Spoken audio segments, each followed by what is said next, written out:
Good afternoon, everyone, if you are joining from Asia Pacific and Middle East, and good morning if you are joining from the UK, Europe, and US. Welcome to Digital Tools for Sustainable Urban Planning webinar. There will be a Q&A session towards the end of the webinar. If you have any questions, please leave them in the chat box below. We are pleased to have Claire Hadley to moderate our panel discussion today. Claire is a geospatial information professional with over 30 years experience, including public sector and partner relations, public affairs, data policy, open data, licensing, consultancy, and international affairs. After graduating in geography, Claire initially trained as a land surveyor and worked on survey and mapping projects in Liberia and Malawi. At Ordnance Survey, Claire has worked in geospatial information research, production, sales, marketing, international business development, and consultancy. Whilst on secondment to Australian government, she worked on data policy with the federal and state governments. Most recently, Claire has focused on policy issues and external relationships. She chaired the European Commission's Inspired Data and Service Sharing Drafting Team and was involved in the early years of UN-GGIM Committee of Experts and led the UN-GGIM Working Group on Global Fundamental Geospatial Data Themes. She's a chartered surveyor and a chartered geographer. Claire, over to you. Thank you very much, Catherine. And good morning, good afternoon, or good evening, whichever is appropriate for where you are in the world. Welcome to the webinar. The theme we're exploring today is sustainable urban planning and the role that digital tools and data, and specifically geospatial data, can play in achieving that. Our speakers are going to be looking at what we mean by sustainable urbanisation. They're going to look at what the challenges are and give us some of their views on what we should do to achieve it. As you're going to hear, this is a complex topic and obviously not one that we can cover completely in an hour, but I aim that we will at least be aware at the end of that time of the issues and some of the potential solutions. Now, to help us with that, we have an expert panel, which I would like to introduce you to. First of all, we have Ben Towell. Now, Ben is a multidisciplinary award-winning policymaker, architect, chartered surveyor, and chartered environmentalist. And he has shaped policy and advised and assessed projects for their environmental performance and deliver strategy to achieve a collective response to climate change within the built and natural environment. He currently sits on the Royal Institution of Chartered Surveyors Governing Council, where he holds the Urbanisation and Planning Strategy seat, where he is setting the profession's global strategy and providing oversight and assurance on activities, appointments and performance. Ben is the author of the Singapore Institute of Architects Green Book, promoting the architect's necessary transformation focused on professional practice and services, environmental design, and the development and delivery of key environmental policy. Welcome, Ben. Our second expert is Xiao Yong. Xiao Yong is Director of the Geospatial and Data Division and the Chief Data Officer at the Singapore Land Authority. He trained as an urban planner and then started his career with the Singapore Urban Redevelopment Authority. He later served the Ministry of National Development and the Ministry of Law in various capacities before he moved to the Singapore Land Authority. He's responsible for driving and establishing a collaborative geospatial environment in Singapore, overseeing the formulation, design and management of the policy and programme for geospatial information governance, infrastructure and technology development, capacity building and the use of geospatial systems in data analytics. Now, under his stewardship at the SLA, various important geospatial initiatives have been implemented. Among them, firstly, OneMap, the Singapore government's geospatial information services portal, which has won many international accolades. Secondly, GeoWorks, an industry centre that has been set up to promote geospatial business growth and drive geo-innovation and foster a well-connected geospatial community. And thirdly, he initiated the setting up of the Singapore Geospatial Scholarship to strengthen and build the geospatial manpower. He's also actively involved, as I know, in the UN Committee of Experts on Global Geospatial Information Management, where until recently he chaired the National Institutional Arrangements Work Group. Welcome, Xiao Yong. And our third expert this morning, or this afternoon, is Dan Sheeran. Dan was appointed Head of Business Development, Asia Pacific for Ordnance Survey in 2017. He has over 20 years experience in advising clients in developing and delivering successful digital transformation. He's heading up Ordnance Survey's business in Asia Pacific from our regional offices in Singapore and Hong Kong. And Dan has previously been based in Thailand, Malaysia, Singapore and Hong Kong for the past 10 years, where he has founded and co-founded emerging technology startups and led sales teams in global deployment, assisting clients in both the public and private sector. Welcome to you, Dan, as well. Ben, can I ask you first to give us 90 seconds on your view on digital tools for sustainable urban planning? Okay, start the clock now. I think I'd like to focus on planning as a totality, not just the urban aspect, because urbanization has a dramatic impact on land and water and habitats as a whole. You know, we've got the complexities of what goes in to an urban area and then what comes out of it, and how that's treated and how that steers our planning interventions. On the topic of, on the digital aspect, I think we would be naive in denying the impact of technological advancements, you know, digital tools, data streams, a plethora of urban solutions that have become widely accessible, whereas before it was hidden in the vaults of specialists with very secretive data, which wasn't as open source as it is today. But these are just tools that facilitate analytics and decision making. You still need the professional, the skill, the empathy, and ability to use those tools correctly. Of course, digital tools, when used properly, do give greater confidence in decisions, quicker response times, and that ability to make planning interventions on current information and forecast the impacts of decisions in the digital realm rather than physical interventions. But again, as mentioned, I'd still like to think and still believe that the skill, empathy, ethics, professionalism of the planner is even more important. And in fact, there's an old adage from one of my old planning heroes who stated in 1953, his name is D.H. Comloseley, to know the number of housing units or living rooms will give no direct clue as to the amount of open space required, the number of shops to provide, or the amount of playing field space. Living rooms don't play games or go shopping, and in my view it is dangerous and might be disastrous to forget we are trying to plan for persons rather than impersonal units. Right, can I turn now to Siu Yong? Good day to everyone. I'm speaking as an urban planner. Urbanization certainly has helped to bring improvements in terms of quality of life for many countries and cities. However, urbanization has its ills too.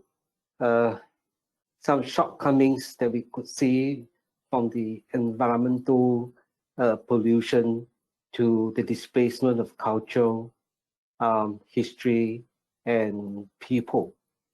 So urban planning is, to me, really an art and a science, in a sense, to manage the trade-off, and also, in a sense, to maximize the benefits of urbanization and to minimize, if not totally eliminate, the ills of urbanization.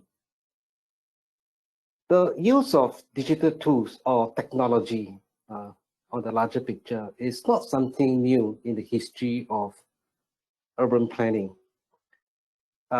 Statistical tools were long used by the urban planning professions, and GIS has certainly gained its use in the 70s onwards. But whatever it is, technology is sort of growing at an exponential rate now, and we have to bear in mind that technology should not be used for its own sake. Then it must be on a strong ground of certain organizing principles for urban governance. Dan, it's your turn. Thank you, Claire, and good afternoon, good morning, and good evening, depending on where you're joining from. I think when approaching today's theme, it's important to understand the lens through which Ordnance Survey view these trends and challenges. We serve governments and cities not only in the UK, but in a number of countries around the world. And I believe that's meant two things for us. It's had two impacts. Firstly, it means we both produce geospatial data to support urbanization, but we also provide other producers of geospatial data outside of the UK with hopefully the digital tools and solutions that allow them to be more effective in their work. And secondly, those relationships allowed us to hear and learn from different customers around the world and understand their challenges. And I think that, Claire, has informed our approach to urbanization in a really significant way. So I believe the trends in urbanization that we need to address from a geospatial perspective are our ability to serve up rich geospatial data much faster than we do today. We can't continue to map our environments on a yearly or a monthly basis. We need to be able to do that on a daily or even hourly basis, we hear from clients around the world.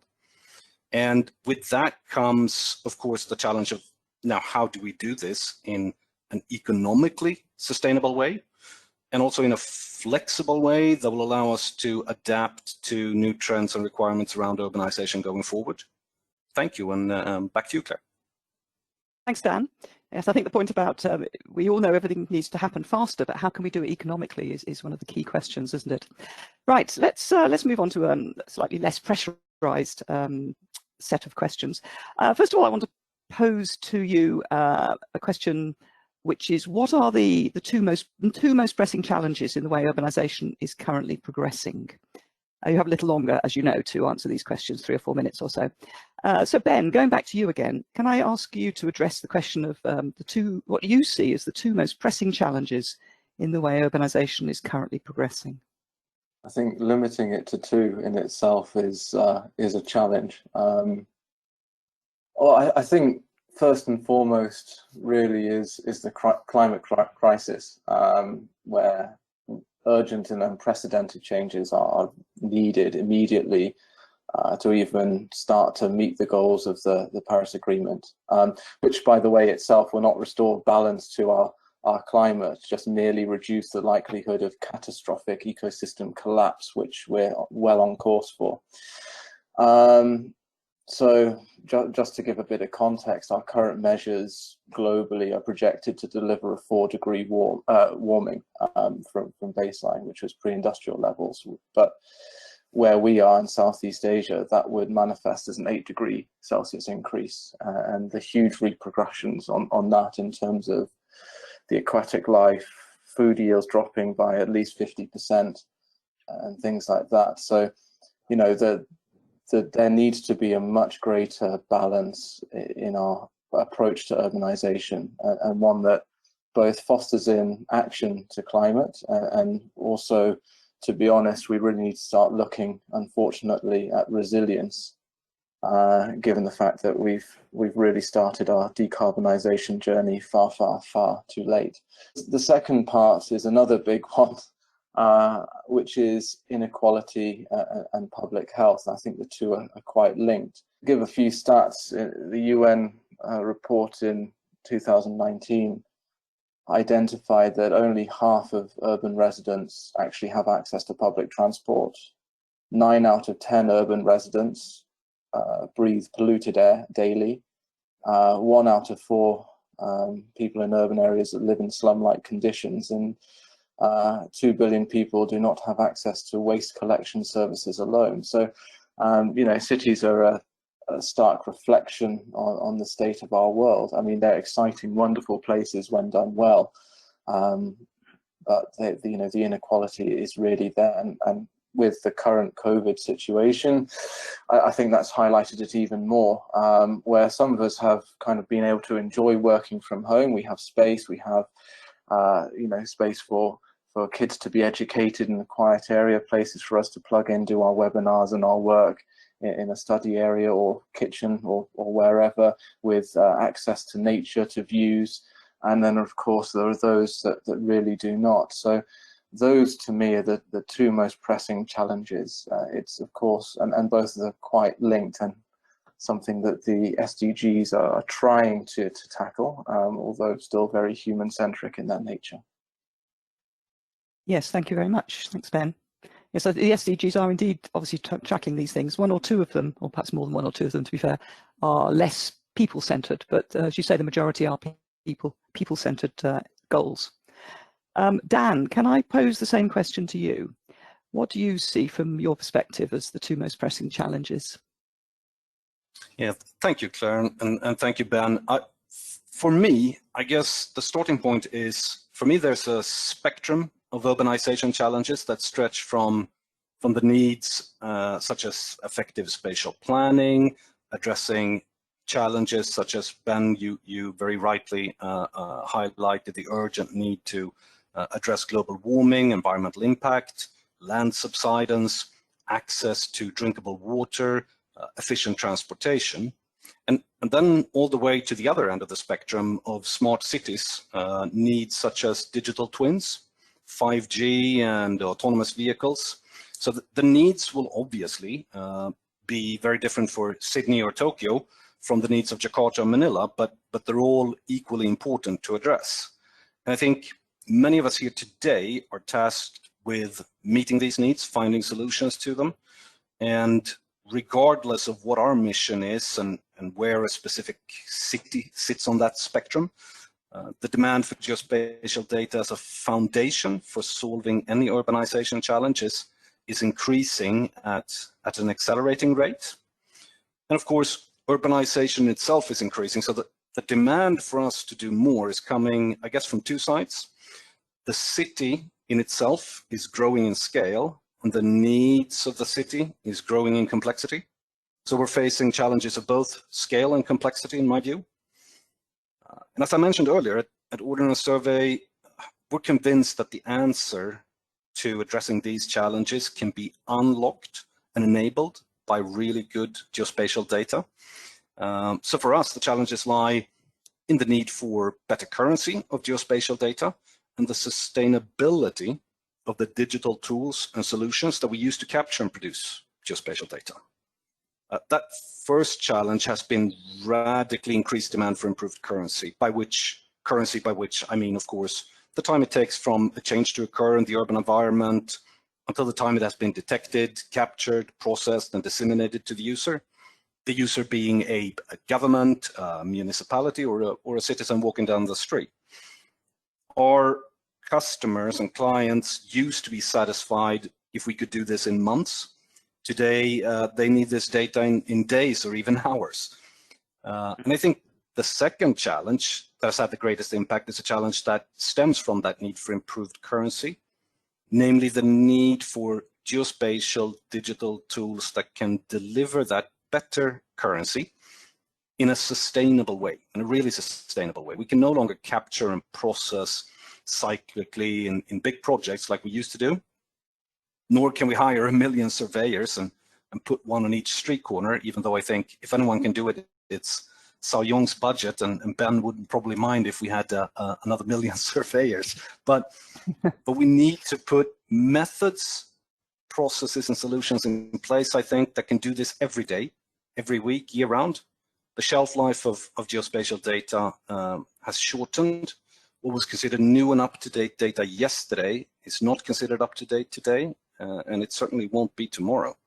So I believe that the most pressing challenges for anyone producing or using geospatial data for urbanization is the need for more current geospatial data and to have that being produced in a really sustainable way around the clock, year round. Thank you, Claire. Thanks so much, Dan. A very different perspective on the challenges from Ben and Dan so far. So we've been talking about sustainable urbanization. I think it's time we actually looked at what we understand it to be. So I'm going to ask Xiao Yong, with your urban planning background, to tell us what do you understand by sustainable urbanization, and therefore what steps do you think we should take to ensure it? I'll be speaking from the perspective of Singapore. In general, urbanization, as I mentioned, and is really about bringing good quality of life to the inhabitants, to the people.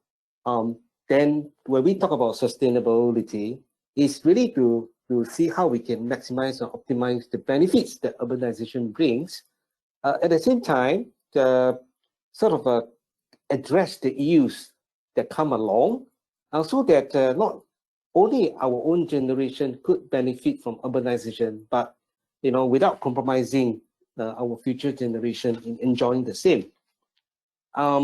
And in order to do that, and that's where I think when they mentioned about technology, it should then be used for the purpose of sustainable urbanization on the strong ground of three principles as we see in Singapore. The first the principle is really that Singapore really looks into integrated and the long-term planning for the purpose of urbanization. And integrated, meaning that we are looking at the whole urban area as one holistic whole. So housing, recreation, transportation, they must all be planned together rather than isolation. And long-term planning, meaning that we shall not just look at just 5 years, but 10, 20, 30, or even 50 years. And in certain cases, we do plan for an indefinite future, as in year X. And with that principle, then we will be able to look at the resources that we have today and use them judiciously and plan them judiciously for today's need as well as for future generations' demand. The second principle that we adopt in Singapore is really looking at good and dynamic governance. We must know that city evolves. So good governance, especially in terms of the urban hardware management, must then in a way be properly put in place so that whatever urban facilities, infrastructures, and hardware they put in place would be sustainable over the long term through constant maintenance and upgrading.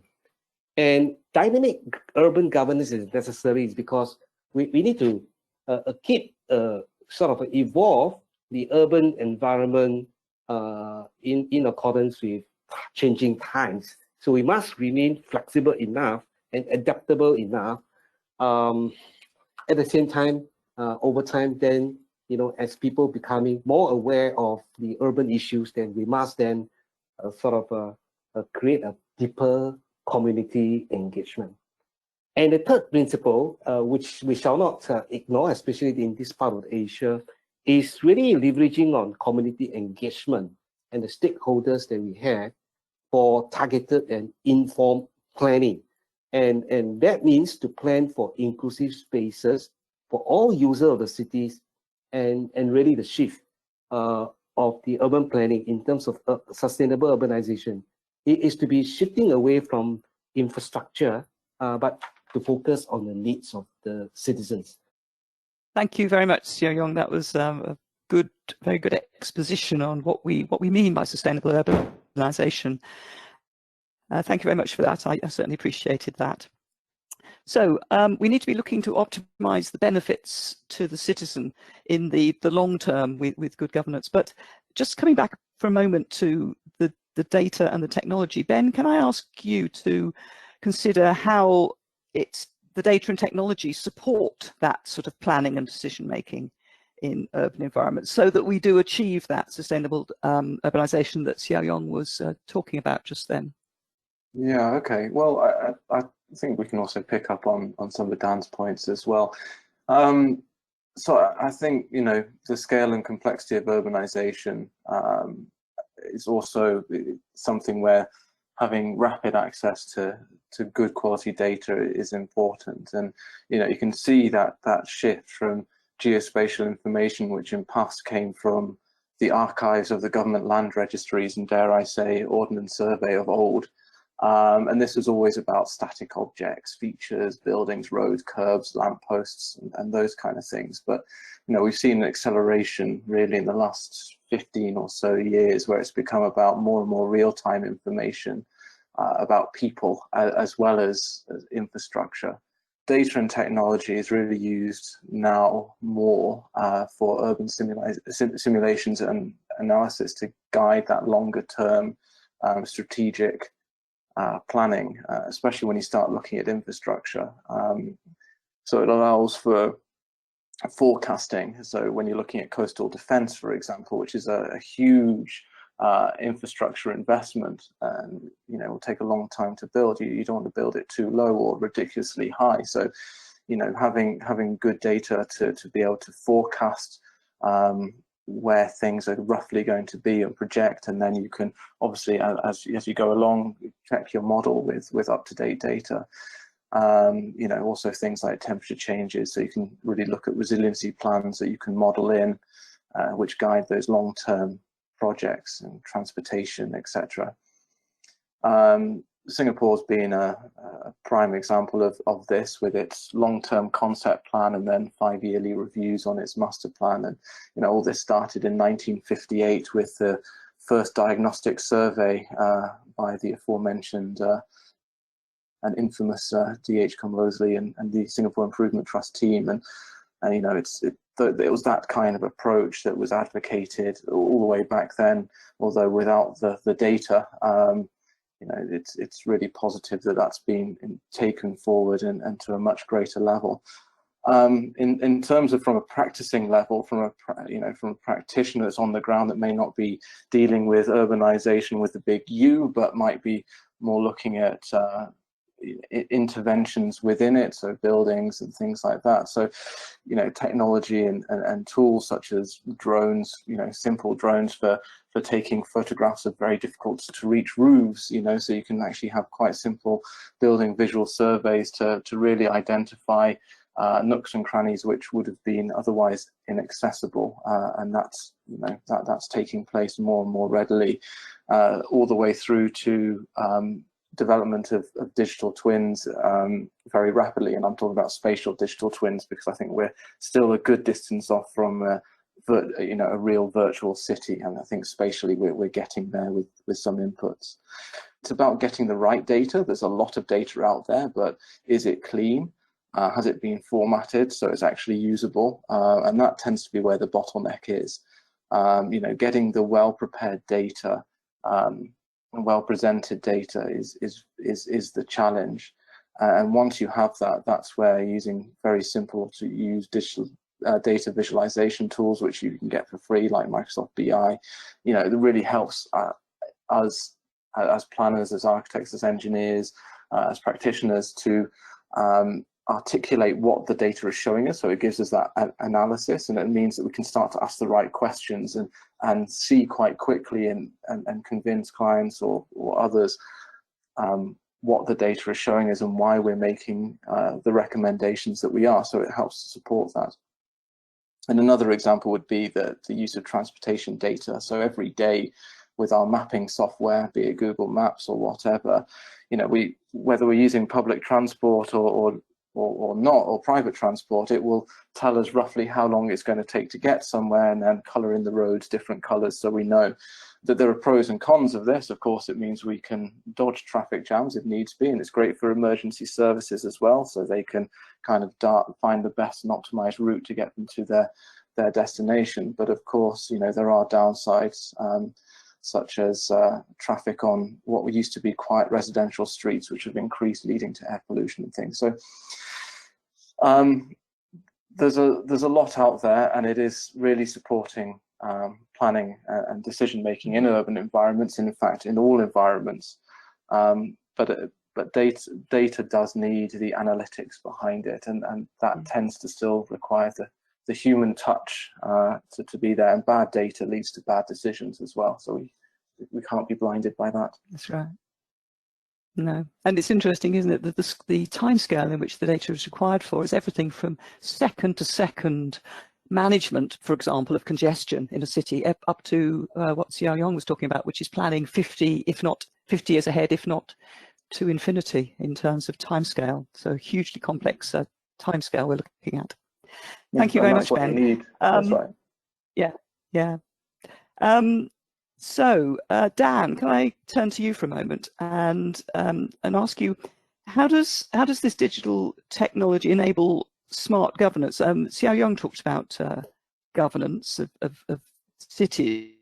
and of course the data, but how does it enable smart governance in getting the right service to the right people at the right time, and importantly, of course, in the right location? The answer to that question has to start by asking the question, just like you did there, with for who, when, and where. I think it's really easy for us to get swept away by the exciting possibilities of new emerging technology. But to navigate that sustainable approach, we need to start by asking the question, what value are we creating and for who? So we take a value-centric and a use case-driven approach. And I was saying, we need to always be asking ourselves, when we look at a new piece of technology, what use case will be solved by this technology? And will it be providing that currency, and is it a sustainable technology? I think in supporting urbanization and smart cities, we believe that it is important to start thinking in terms of not only mapping in the traditional sense, but importantly also monitoring of the urban environment. So for us, traditionally, we've been producing geospatial data, as you mentioned, Ben, the good old Ordnance Survey of yesteryear. That is the approach I would refer to as the traditional mapping. But the needs for better currency and sustainability, I think that can be solved by taking a new approach of monitoring the urban environment to detect where and when changes happen, both on the macro and the micro level.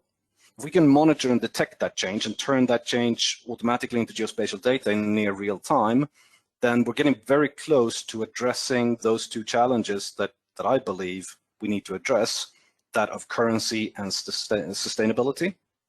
So how do we do that then? I mean, I like to share a story from almost a decade ago when I was living and working for 2 years in Bangkok.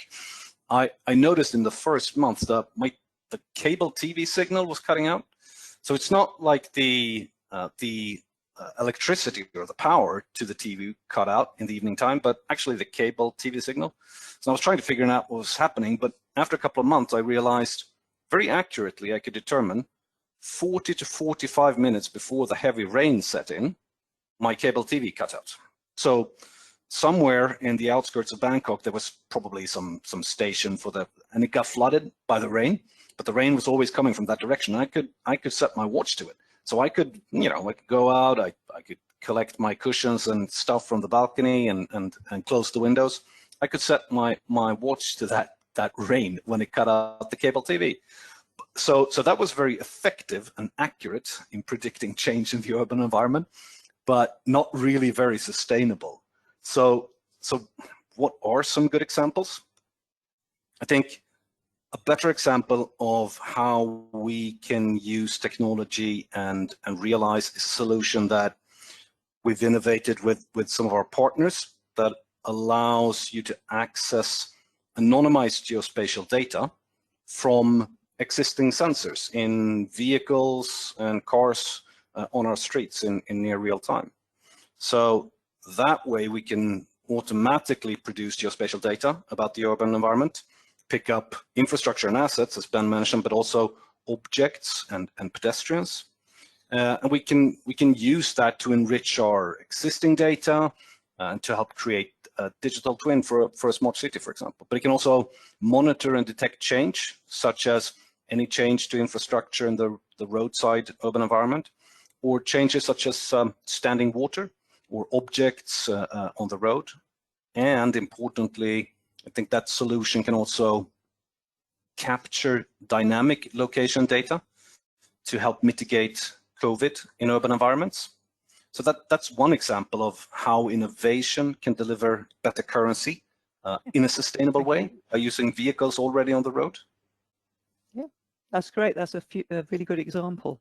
Thank you, Dan.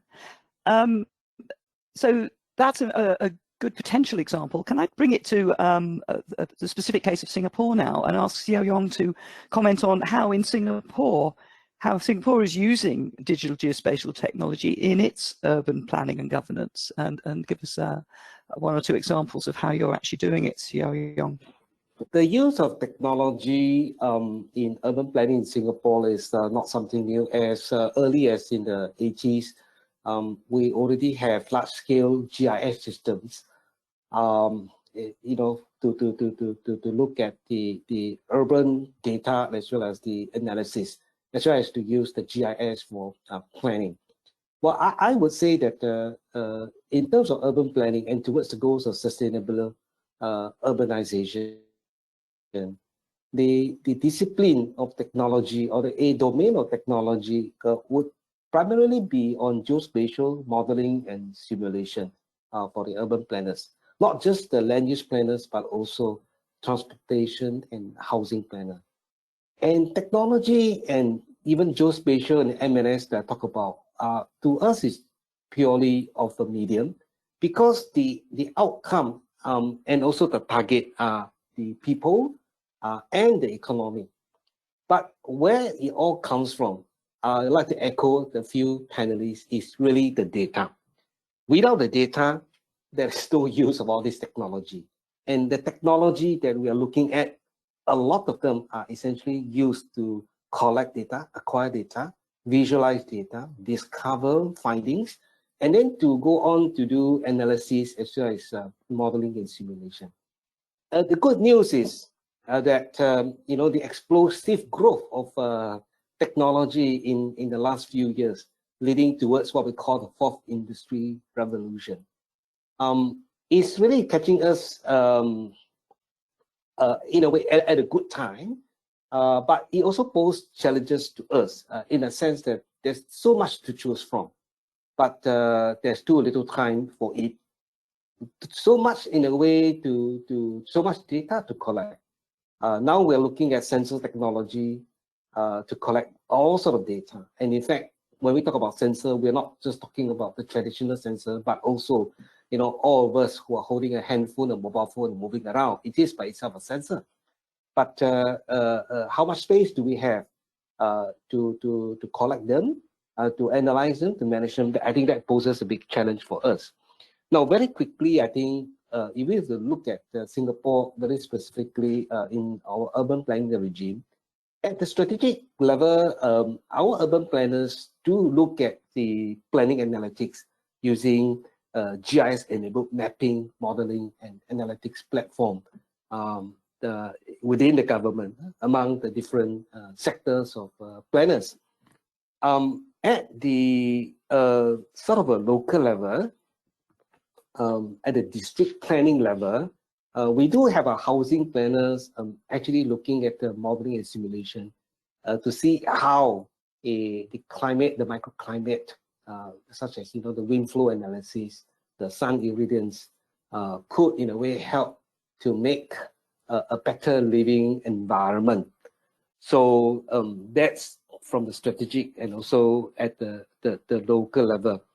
And increasingly, we are looking at certainly digital twin, using the 3D data, you know, for the purpose of, for example, the wind flow analysis, the sun shading analysis, and also using that, you know, for future underground planning, because Singapore being a land scarce city state, we constantly look for new ways of extending our resources, you know, for the purpose of future generation. And in that sense, the digital twin associated technology becomes more important in what we do.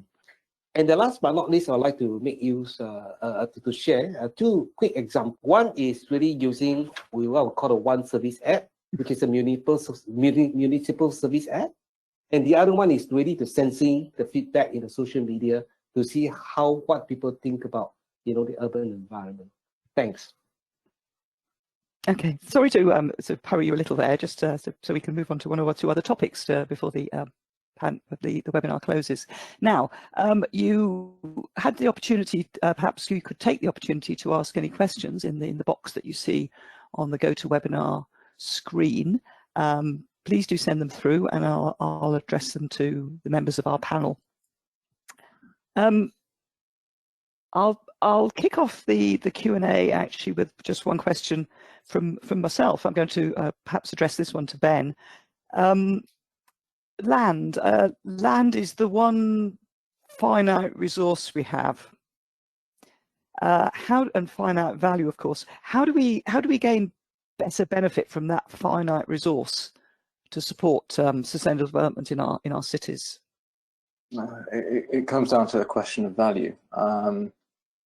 We need to have a better understanding of value, and value of land is well beyond the value of real estate, but the value of the ecosystem services that allow for our urbanization and for development. To be a bit sneaky, there is guidance on this. If we look at the RICS, they have obviously the detailed valuation guidance for real assets, you know, the Red Book, and also the International Valuation Standards, which are contributed to. But beyond that, there's actually guidance notes on the valuation of natural capital or ecosystem services.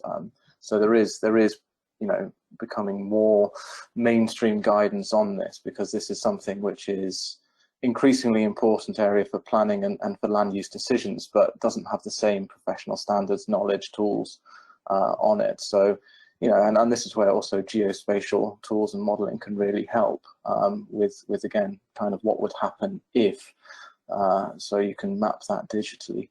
On the back of this, you know, there does need to be a kind of a market correction on value and looking towards international environmental law, which is a bit of a tangent, but you know, I am seeing here there will be a market correction to the price of environmental degradation and a pricing forward of climate change, which will reflect that fair value of land. So the polluter will pay not just for the production of immediate damage but the longer term impact. So that will change how we use land and the value of land, be it urban space or rural space. I could give an example of an old legal case on that, but I think I will save everyone from a law lecture. But that to me is the main thing. It's that understanding of real value, not just market value. Yeah, the whole issue of you know, of land value and how that can influence the development of the city is critical. Dan, do you have any further comment on that question? I completely agree with Ben, that value, and I think also another factor that we need to consider in a sustainable approach is also risk. How do we value land, and how do we value risk? How does that sit on the books of commercial banks or governments or municipalities or landowners? That will I think begin to inform the real valuation of land and ecosystems. That's my view. Thanks, Dan. Right, a question here I have on the role of government.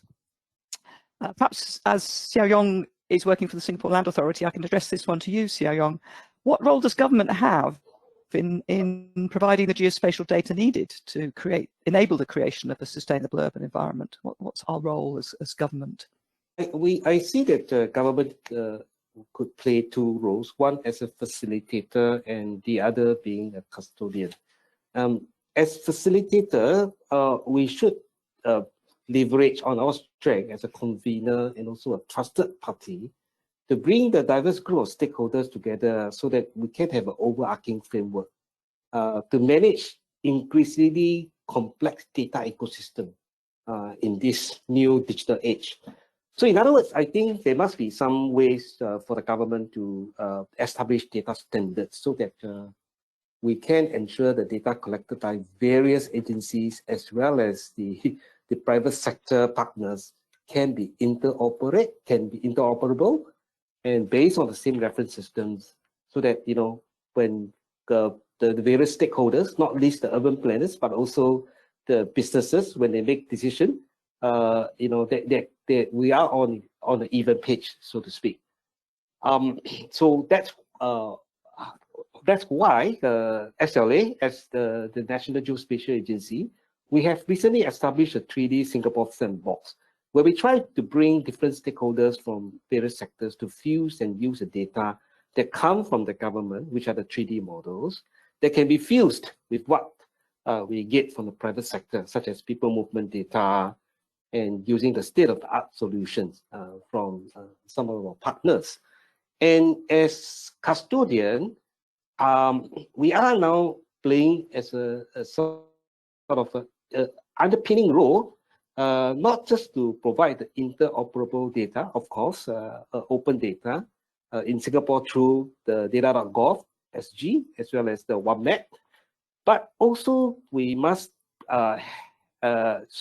increasingly focus on the underlying infrastructure to safeguard sensitive data at the national and also at the local levels.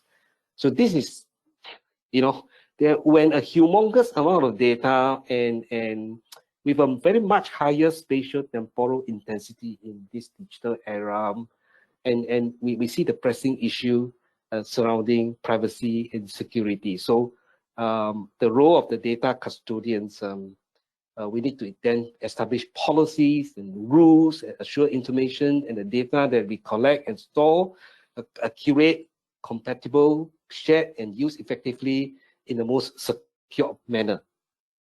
That's my 2 cents worth, Claire. Yes, thank you, Siriong. I was just going to follow up with a question that's been posed by Sahil Sabri on the question sheet, on the question box.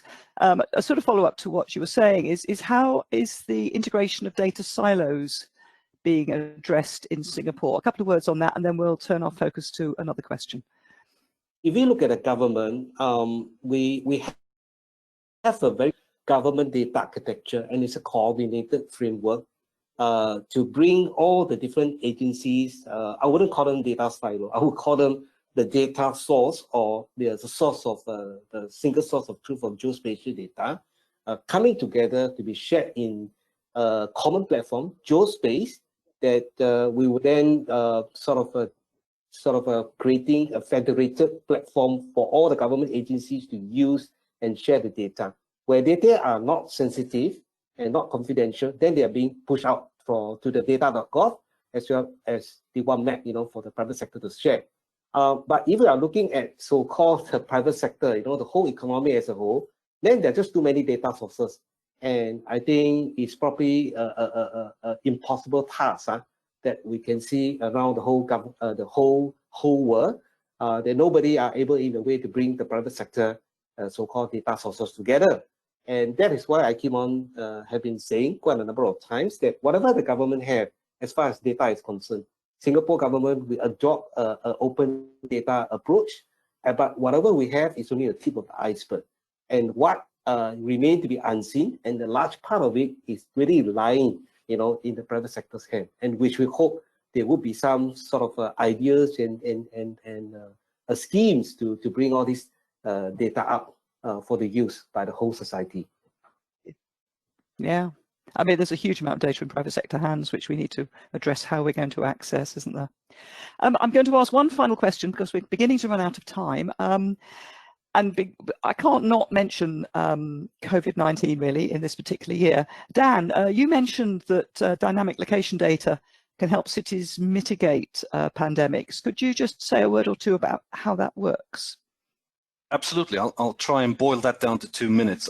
First of all, obviously, there is no magic wand to mitigate COVID. We need to do a number of things, and taken together, they will mitigate and will help reinvigorate and grow our economies again. One of the things that we're doing that's proving successful is, I mentioned that solution of we can take data from existing vehicles and sensors in existing vehicles on the road today. One piece of data we can take is we can count pedestrians, and we can see where pedestrians are congesting or where there are too many people too close in the urban environment, and we're able to see this in real time. Privacy, of course, is incredibly important. So we take no images, there's no data, there is only a count. One pedestrian walking on the street here, one pedestrian walking on the street here. So we count, that's all we're doing. And the use cases we then can deliver on is that can help urban planning for better mobility. It can allow a city to see where are people congesting in the morning rush hour. Why are there always so many people bunched together here on this intersection? But also to respond in real time and actually send responders to that area. And we believe that this can be one of the key COVID mitigation tools for urban environments. And I think, just a personal reflection, I think we need to also think about what legacy do we build for future generations. Likely this will happen again. Hopefully we can be better prepared in the future. And that's how we need to think about these systems we put in place long term. Thank you, Claire.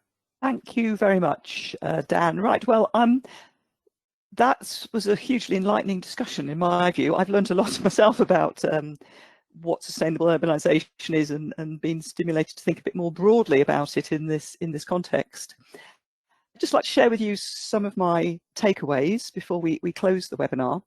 Of city planning, that it's got to be considered part of the infrastructure we need for an urban area, but infrastructure isn't always readily funded, so we need to make the case for that by linking it to outcomes. And as Xiao Yong has clearly said, those outcomes need to be about citizen benefit in the long term. Without those, we can't really justify the amount of investment we're going to need in good geospatial data. Speaking from Ordnance Survey, the biggest challenges that produce, and no doubt Singapore Land Authority as well, the biggest challenges producers of geospatial information are going to face is as Dan has said, the ever-increasing need for better currency. And to do that, we need to, Xiao Yong said, we mustn't get swept away by the capability of new technology in itself. We've got to find a good, real use for it. And we do that by listening to the citizens and doing that community involvement that Xiao Yong mentioned. So we need to be monitoring the urban environment and detecting change over time. And that's quite a different mindset, I think, for data producers. Dan, I think, very helpfully indicated how we can actually use data in real time now to help mitigate pandemics by using crowdsourced passive sensors, and but not just for urban planning, but for minute-to-minute monitoring of how overcrowded our streets are. And that's a very, very specific application and use case of this current data in the current environment. So I don't think that the need for our work and for geospatial information is going to go away in the short term. In fact, the need for it is ever increasing. But as we've seen this morning, the challenges are big, but then again, so are the rewards. So to finish, I'd like to thank Ben, Dan and Xiao Yong for their valuable contributions this morning, and hand you back to Catherine to close the webinar. Thank you, everybody. Thank you, Claire, Ben, Xiao Yong, and Dan for a really informative discussion. And thank you everyone for attending and sending in questions. For those questions that we are not able to answer in the session, we will reach out to you and follow up separately.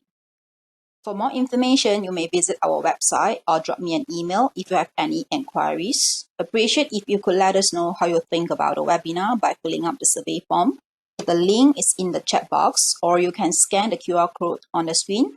Once again, thank you for joining and hope to see you again at our future events. Take care and stay safe.